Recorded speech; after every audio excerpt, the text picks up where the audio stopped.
Elvis Presley's early career soared to unprecedented heights in the mid-1950s, largely due to the strategic guidance of his manager, Colonel Tom Parker. Parker's savvy business moves led to numerous successes, including iconic television appearances, sold-out concerts, and a string of hit songs. However, their partnership faced challenges, especially in the 1960s, when Parker's focus on profitable yet subpar film contracts frustrated Elvis, who yearned for more serious acting roles. By the 1970s, tensions grew as Elvis became increasingly dissatisfied with Parker's conservative approach, which stifled his creative ambitions. Elvis's frustrations over bad movie contracts and lack of fulfilling opportunities eventually led to their dramatic and heated confrontation. Stay tuned as we dive into the riveting details of the night Elvis Presley fired Cole Parker. You won't believe how the king's face changed. Number 7. Elvis and Colonel Parker.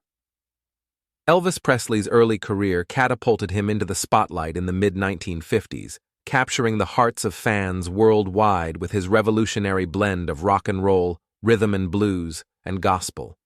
At the heart of this rise to stardom was Colonel Tom Parker, a shrewd manager with a knack for showmanship and business. Parker meticulously crafted Elvis's public image and steered his career, orchestrating groundbreaking television appearances, sold-out concerts, and a succession of hit records that established Elvis as the king of rock and roll. Their partnership was marked by spectacular success and cemented Elvis's place in music history. However, the dynamic between Elvis and Parker was not without its difficulties. As the 1960s progressed, Parker's insistence on signing Elvis to lucrative but critically panned movie contracts began to wear on the star. While these films were financially successful, they did little to satisfy Elvis's deeper artistic aspirations. He longed to be taken seriously as an actor and to pursue roles that would allow him to showcase his talent beyond his singing. Instead, he found himself confined to a series of formulaic musicals that, despite their box office draw, failed to advance his creative career. This period of professional stagnation began to sow seeds of discontent between the two. By the 1970s, the cracks in their partnership had widened considerably. Elvis's frustrations reached new heights as he found himself increasingly stifled by Parker's conservative and profit-driven strategies.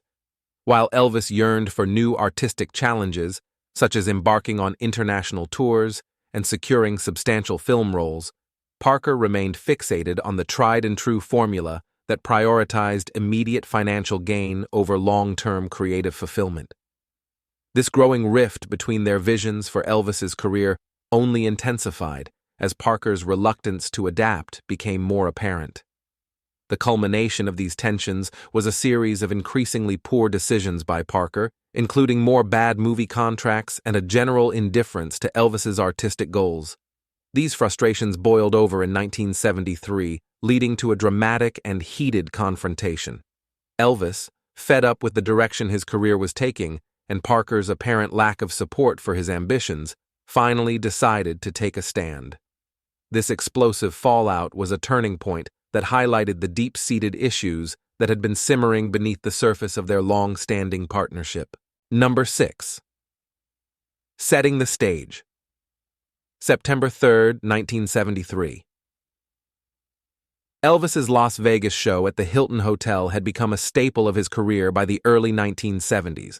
The glitz and glamour of the Vegas stage provided a perfect backdrop for his electrifying performances, and the showroom at the Hilton was always packed with adoring fans eager to witness the king in action.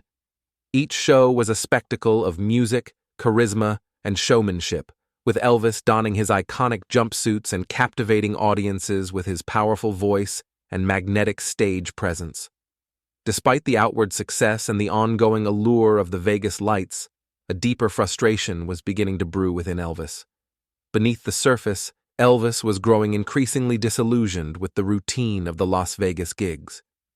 What had once been an exciting challenge had turned into a monotonous cycle that left him feeling creatively unfulfilled and bored. the repetitive nature of the performances and the lack of new artistic stimulation began to take a toll on him. Elvis thrived on innovation and excitement, and the stagnant environment of the Vegas showrooms could no longer provide that.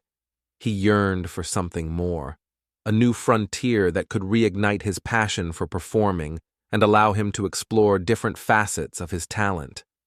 In stark contrast to his Vegas frustrations, Elvis's Aloha from Hawaii concert in 1973 was a monumental success that highlighted his enduring appeal and global reach. The concert, which was broadcast live via satellite to over 40 countries, showcased Elvis at his best, performing with a sense of freedom and joy that was palpable.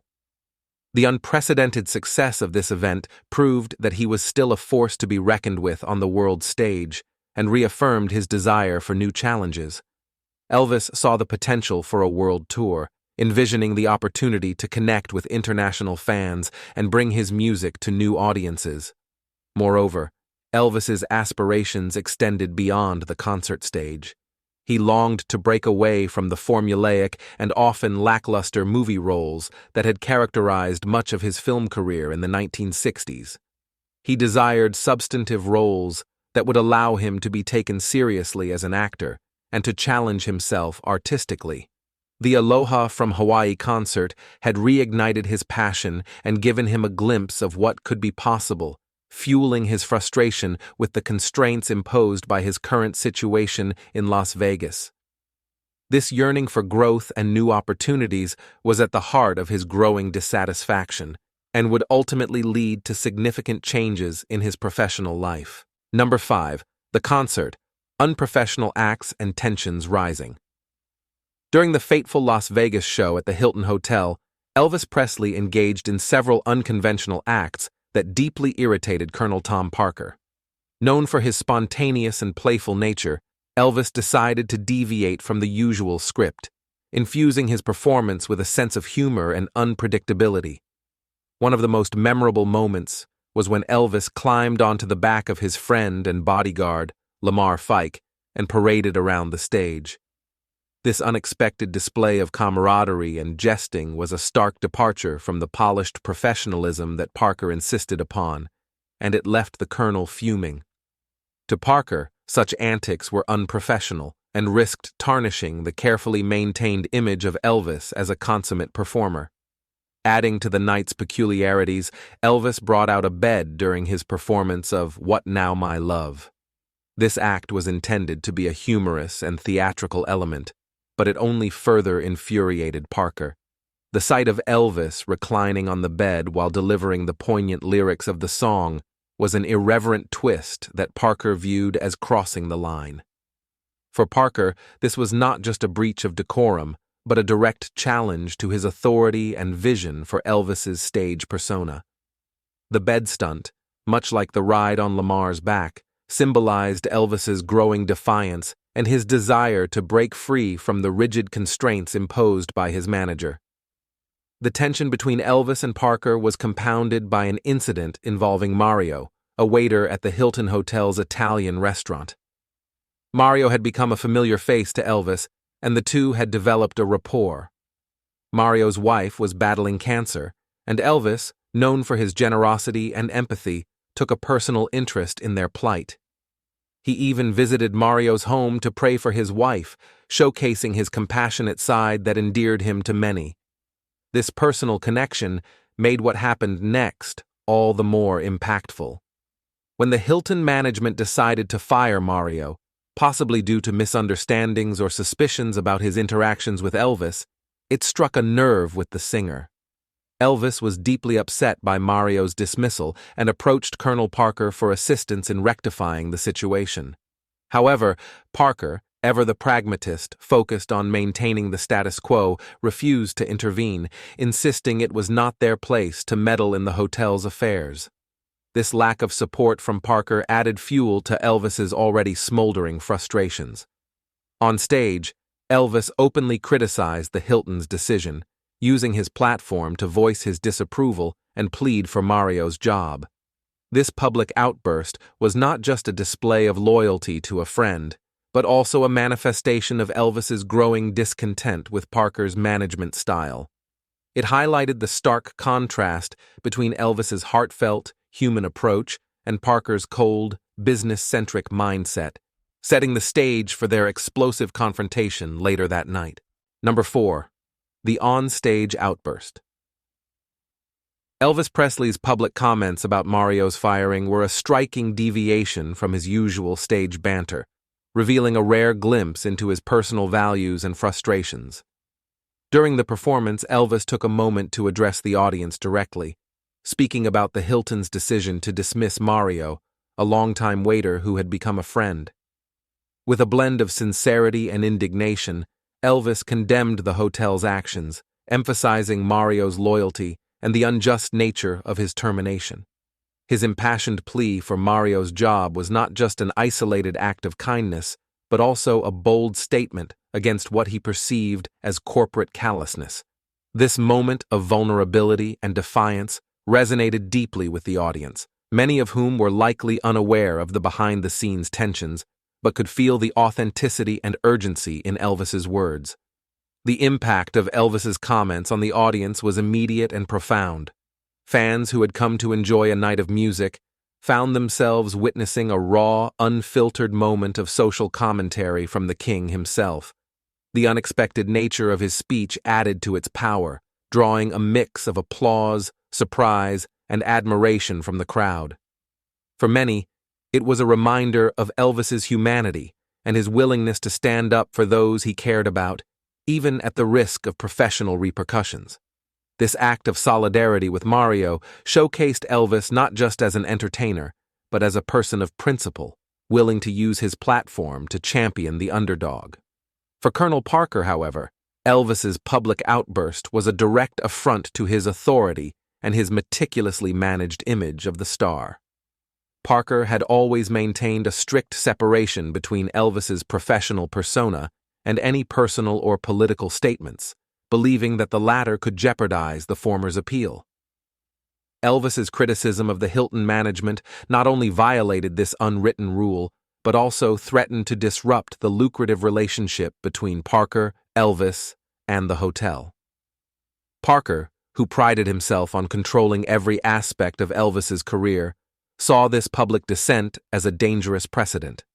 The tension in the aftermath of Elvis's comments was palpable. Parker, seething with anger, understood the potential fallout from such a public display of defiance. He feared that Elvis's actions could alienate the Hilton management and other business partners, leading to financial and contractual complications. More than that, Parker viewed this as a loss of control over Elvis, a sign that his influence was waning. The audience, meanwhile, was left to process the unexpected depth and seriousness of Elvis's statements, adding a layer of real-world drama to the evening's entertainment. This clash of perspectives between Elvis and Parker was a microcosm of the larger growing rift between them, setting the stage for the explosive confrontation that would soon follow. Number 3. Backstage Confrontation. Backstage, the atmosphere was electric with tension as Elvis and Colonel Parker came face to face for a confrontation that had been brewing for months. Elvis, still simmering from the events of the night, was in no mood for the Colonel's typical smooth-talking and rationalizations. As soon as Parker approached, the air crackled with the intensity of their emotions. The Colonel, visibly agitated, immediately launched into a tirade about Elvis's unprofessional behavior on stage, his public comments about the Hilton, and the disruption he had caused. His voice was a mix of anger and frustration, each word laced with the bitterness of a man who felt his authority slipping away. Elvis, fueled by his own anger and sense of betrayal, didn't hold back. He accused Parker of being more interested in making money than in his well-being and artistic growth. He pointed out the years of bad movie contracts, the missed opportunities for international tours, and the lack of meaningful creative projects. His voice, though steady, was charged with emotion as he laid bare the grievances that had been festering for so long. The room seemed to shrink around them as the heated exchange grew more intense, each man raising his voice to be heard over the other. The breaking point came when Elvis, his face flushed with anger, shouted the words that had been on the tip of his tongue for years. "You're fired!" The declaration hung in the air, a bold and irrevocable statement that signaled his desire to break free from Parker's control once and for all. It was a moment of profound liberation for Elvis, a powerful assertion of his autonomy and his need to take his career into his own hands. Colonel Parker, however, was not a man to be easily dismissed. His face reddened with rage, and without missing a beat, he shot back with equal ferocity. "You can't fire me, I quit!" This retort was more than just a comeback. It was Parker's way of trying to regain control of the situation, to assert that he was leaving on his own terms rather than being discarded. The two men stood there, locked in a stalemate of pride and stubbornness, each unwilling to back down. The aftermath of this explosive confrontation was a turning point in their relationship. Parker stormed out, leaving Elvis and his entourage to absorb the shock of what had just transpired. The colonel's departure was not just the end of a heated argument. It marked the beginning of a new chapter for Elvis, one fraught with uncertainty, but also brimming with the possibility of newfound freedom. For Parker, it was a stark reminder of the fragility of his once unassailable position in Elvis's life. This dramatic clash underscored the deep-seated issues that had been simmering beneath the surface, highlighting the profound impact of their troubled partnership on both their lives. Number 2. The aftermath. In the aftermath of the explosive confrontation, Colonel Parker sought to regain his footing by leveraging a financial gambit. He approached Vernon Presley, Elvis's father and de facto business manager, presenting him with a staggering bill for $2 to $5 million. This invoice, claimed by Parker, was compensation for the services and investments he had made in Elvis's career over the years. The sheer scale of the demand was designed to shock and intimidate, a clear signal from Parker that severing their ties would come at an exorbitant cost. Vernon, already anxious about the family's financial stability, was thrown into a state of alarm, uncertain of how to navigate this new crisis. Elvis, upon learning of Parker's financial ultimatum, found himself at a crossroads. The weight of the decision bore heavily on him. On one hand, he was eager to break free from Parker's restrictive control and pursue the artistic freedom he craved. On the other hand, the looming threat of a massive debt and potential legal battles made him hesitant. Elvis's contemplation was marked by a deep internal struggle, as he weighed his loyalty to Parker against the desire for autonomy. Ultimately, the fear of financial ruin and the comfort of familiar, albeit contentious, management led him to the reluctant decision to retain Parker. This choice was a compromise, a concession to the practical realities of his situation. The decision to keep Parker on board meant continuing to endure the consequences of his questionable financial dealings. One of the most notorious examples was the RCA royalties deal. In a move that baffled many industry insiders, Parker negotiated a deal in which Elvis sold the royalties for his pre-1973 recordings to RCA for a mere $5 million.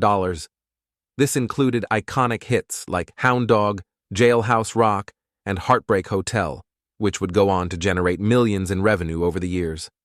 This short-sighted deal underscored Parker's preference for immediate financial gain over long-term profitability, and was emblematic of the many questionable decisions that had plagued Elvis's career. The potential legal repercussions of Parker's financial maneuvers were significant. Had Elvis sought proper legal counsel, he might have avoided some of the more egregious pitfalls. Competent legal advisors could have scrutinized Parker's contracts, challenged the fairness of the deals, and potentially renegotiated terms that were more favorable to Elvis.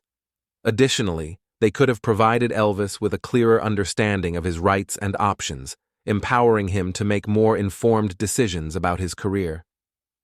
Unfortunately, Parker's ability to isolate Elvis from outside influence and maintain control meant that such counsel was rarely sought or heeded.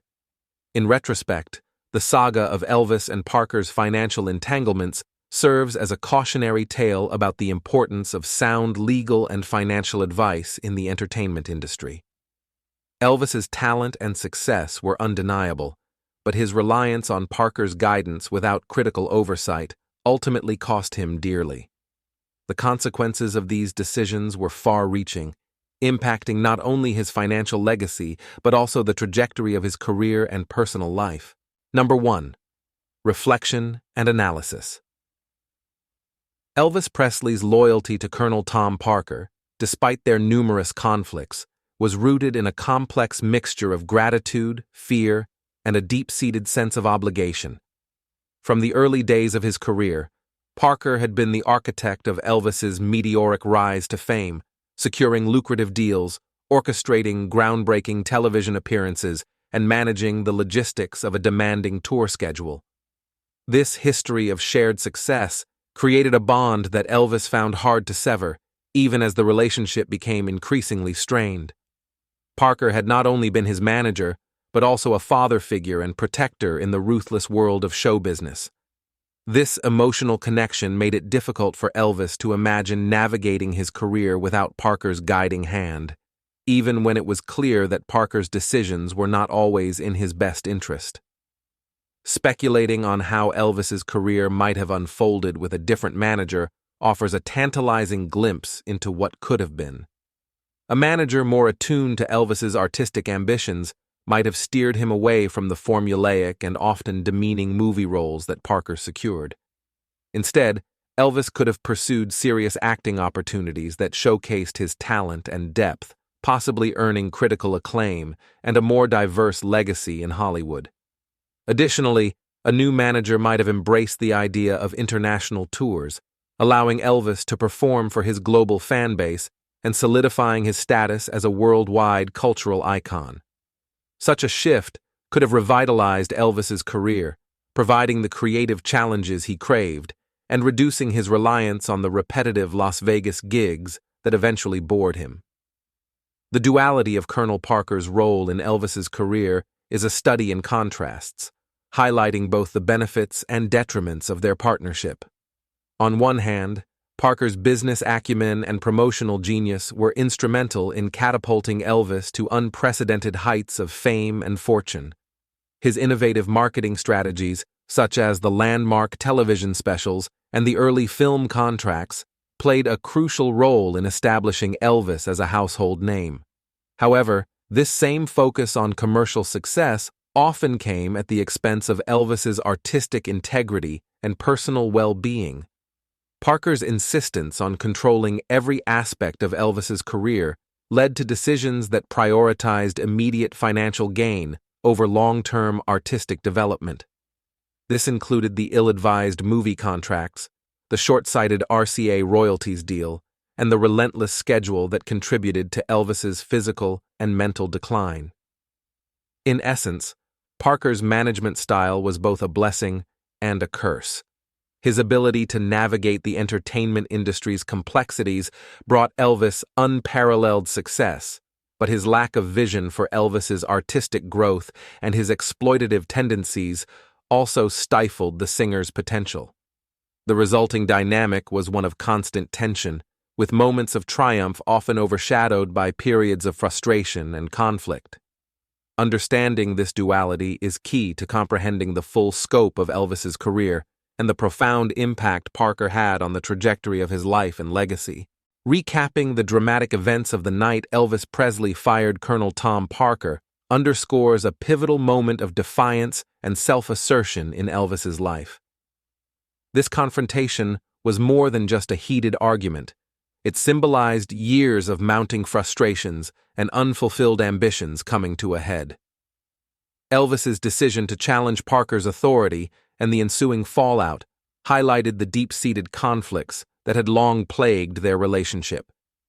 This night marked a turning point, revealing the complex dynamics between loyalty, control, and the yearning for creative freedom that defined much of Elvis's career.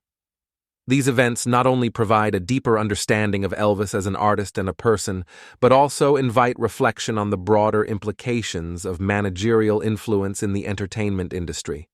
We encourage you to share your thoughts and comments on this intense chapter of Elvis's life, as your insights add valuable perspectives to the discussion.